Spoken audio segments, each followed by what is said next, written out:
আমরা এখন বীজগণিত রাশিমালার বিয়োগ কেমন করতে সেটা দেখব। বিয়োগ মানে হচ্ছে এক রাশি, দুটো রাশি দেওয়া থাকবে, এক রাশি থেকে আরেক রাশি বিয়োগ করতে হবে। তো এখানে আমরা একটা রাশি নিয়ে নেই।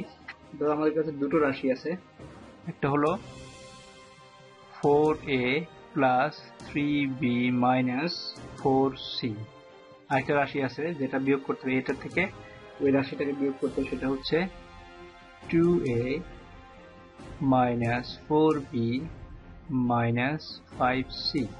তো তোমাদের এখানে যেটা করতে হয়, তোমার একটা নিয়ম আছে, সহজ নিয়ম মনে রাখতে পারো, সেটা হচ্ছে এইখান থেকে এটা বিয়োগ করতে হবে। যেটাকে বিয়োগ করতে হবে তার সামনের যে চিহ্নগুলো আছে সেগুলো সব পরিবর্তন করে দিবে। প্লাস থাকলে মাইনাস উল্টা করে দিবে, মাইনাস থাকলে প্লাস। তার মানে এইটাকে যদি চিহ্ন পরিবর্তন করে দেই তাহলে হবে মাইনাস 2a মাইনাস 4b। এখানে প্লাস ছিল, এটা মাইনাস হল, মাইনাস 2a এর মাইনাস আছে, প্লাস 4b, এটা মাইনাস আছে, এখানে প্লাস 5c। তো এটাকে পরিবর্তন করার পরে এটার জাস্ট নিচে নিচে সদৃশ রাশিগুলো লিখবা। 4a নিচে হবে মাইনাস 2a, এটা সদৃশ রাশি।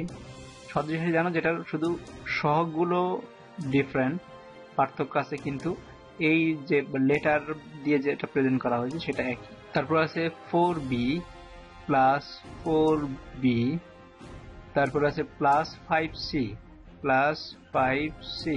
তো এইখান থেকে বসানোর পরে এখন তোমার আর কিছু করতে হবে না, জাস্ট যোগ করে দেবে, যেটা আগে যোগ শিখছো। তার মানে যোগ মানে হচ্ছে শুধু কোঅর্ডিনেটর গুলোকে যোগ করে একই জিনিস নামাতে। প্লাস 5 থেকে আর মাইনাস 5, মাইনাস 4 আর প্লাস 5 এর যোগফল হচ্ছে 1c। প্লাস 5 যেহেতু বড় তার মানে প্লাস সাইন বসবে। এখানে হচ্ছে প্লাস দুটোই, 3 আর 4 যোগ করলে 7b প্লাস সাইন বসবে। এখান থেকে 4 এর থেকে 2a বিয়োগ করলে মাইনাস সাইন, 4 থেকে 2 বিয়োগ করলে 2a, কারণ হচ্ছে 4 বড় দেখে 4 এর যে চিহ্নটা সেই চিহ্নটা এখানে বসবে, সবচেয়ে বড় যে সংখ্যাটা থাকবে তার চিহ্ন সবসময় সামনে বসবে। তো এইভাবে তোমরা একটা করতে পারো, যে রাশি বিয়োগ করতে হবে সেটা সবগুলো চিহ্নকে উল্টে দিতে হবে। সবসময় মনে রাখবা এখানে যদি কোনো চিহ্ন নাই, এখানে কিন্তু অবশ্যই একটা চিহ্ন আছে, সেটাও তোমাকে খেয়ালে রাখতে হবে। তো প্লাসকে মাইনাস করবা, মাইনাসকে প্লাস করে দেবা, তারপরে এটা যোগ করে ফেলবা। অথবা আরেকভাবে আমরা দেখতে পারি, মনে করে নিচে নিচে লেখলা 4a plus 3b minus 4c, তারপর লেখলা 2a মাইনাস একই জিনিস 4b মাইনাস 5c। তারপর একটু জায়গা রেখে টান দিবা, দেওয়ার পরে এখানে যেটা থাকবে, মাইনাস থাকলে এখানে প্লাস একটা লেখলা, এখানে মাইনাস থাকলে প্লাস লেখলা, এখানে প্লাস আছে এখানে মাইনাস লেখলা। তার মানে হচ্ছে এই চিহ্নগুলো পরিবর্তে এই চিহ্নটাকে হাতে ধরে নেওয়া হবে। তো এটা হচ্ছে মাইনাস আর প্লাস, তার মানে প্লাস 5 মাইনাস 4, তার মানে হবে প্লাস c মানে 1 প্লাস 1c, তার সাথে শুধু c লিখলাম আমরা।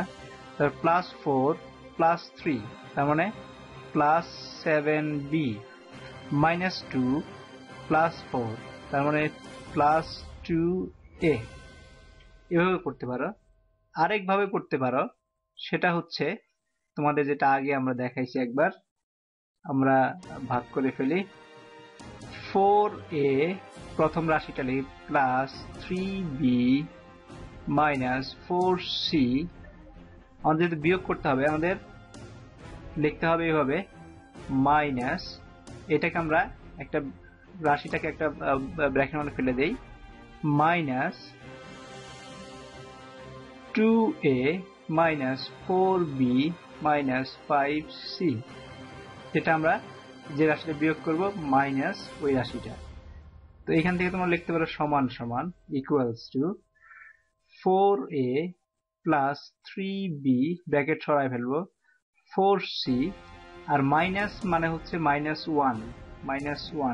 1 দিয়ে সবটি গুণন করলে কি হবে, এটা সমান প্লাস আছে। আমরা জানি যে প্লাস ইন্টু প্লাস সমান প্লাস, মাইনাস ইন্টু মাইনাস সমান সমান প্লাস, মাইনাস ইন্টু প্লাস সমান মাইনাস, প্লাস ইন্টু মাইনাস সমান মাইনাস। তার মানে দুইটা একই ধরনের চিহ্ন যদি থাকে তাহলে প্লাস হবে, দুইটা আলাদা চিহ্ন থাকে তাহলে মাইনাস হবে। তার মানে হচ্ছে এখানে মাইনাস আছে, এখানে প্লাস আছে, তাহলে এটা গুণন করলে মাইনাস 2a। আবার এটা দিয়ে এই মাইনাস দিয়ে এই মাইনাসে গুণন করলে মাইনাসে মাইনাসে প্লাস, কারণ দুইটা একই সংখ্যা, প্লাস হয়ে যাবে, প্লাস 4b। আর এই মাইনাস দিয়ে এই মাইনাসে গুণন করলে আর প্লাস হয়ে যাবে, মাইনাস ইন্টু মাইনাস সমান প্লাস 5c। তো এইখানে এখন দেখো একই একই সদৃশ যে পদগুলো আছে সেগুলো কাছাকাছি নিয়ে আসো।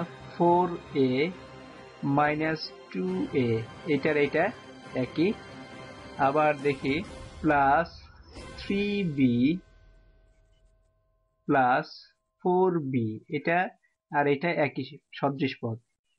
মাইনাস 4, অন্য একটা অঙ্ক নেই, মাইনাস 4c এইটা প্লাস 5c সমান সমান হলো। তার মানে এই দুইটার মধ্যে আমরা যোগ বিয়োগ করি, আমরা যোগ বিয়োগ এটার মধ্যে করি আর এটার মধ্যে করি। তার মানে এটার মধ্যে যোগ বিয়োগ করলে 2a, 4 এর থেকে 2a বিয়োগ দিলে 2a, 4 থেকে 2 গেলে 2a প্লাস 3b 4b, 3 আর 4 7b মাইনাস, মাইনাস হবে না, এখানে দেখো 4c আর plus 5c, plus plus 5c এখানে আছে। তার মানে হচ্ছে মাইনাস 4 আর প্লাস 5 হচ্ছে প্লাস 1, তার মানে মাইনাস প্লাস 1c। তোমার দেখো এই রেজাল্ট, এই রেজাল্ট, এই রেজাল্ট একই। তোমরা এই তিনটার যে কোনো একটা দিয়ে তোমরা বিয়োগফল নির্ণয় করতে পারবা। ঠিক আছে, একটা করতে পারো সহজ, যেটাকে বিয়োগ করতে হবে তার সবগুলো চিহ্নকে প্লাস হলে মাইনাস, মাইনাস হলে প্লাস করে ফেলবা, তারপর যোগ করে ফেলবা। অথবা নিচে নিচে লিখে তারপরে একটা প্লাস সাইন, মাইনাস থাকলে প্লাস সাইন প্রদর্শন করে দেখায় দিবা, দিয়ে তারপরে কাজটা যোগ করে ফেলবা। তারপর যে সাইন গুলো আছে সেই সাইন অনুযায়ী কাজ করে ফেলবা, মানে যোগ করে ফেলবা। তারপরে অথবা মাইনাস 1 দিয়ে মাইনাস প্রথম রাশি লিখে মাইনাস লিখে দ্বিতীয় রাশি লিখবা, লিখে তারপর মাইনাস 1 দিয়ে গুণন করে দিবা। আর এই ফর্মুলাটা মনে রাখবা, প্লাস ইন্টু প্লাস সমান প্লাস, মাইনাস ইন্টু মাইনাস সমান হইতেছে plus, minus into 4 plus equals to minus, plus into minus. সহজ হচ্ছে যে যেটার সাথে যেটা গুণন করতে সেটা যদি একই জিনিস হয় তাহলে প্লাস হবে, আর যে সেটা যদি একটা আরেকটা বিপরীত হয় তাহলে মাইনাস হয়, বিপরীত হয় তাহলে মাইনাস হয়।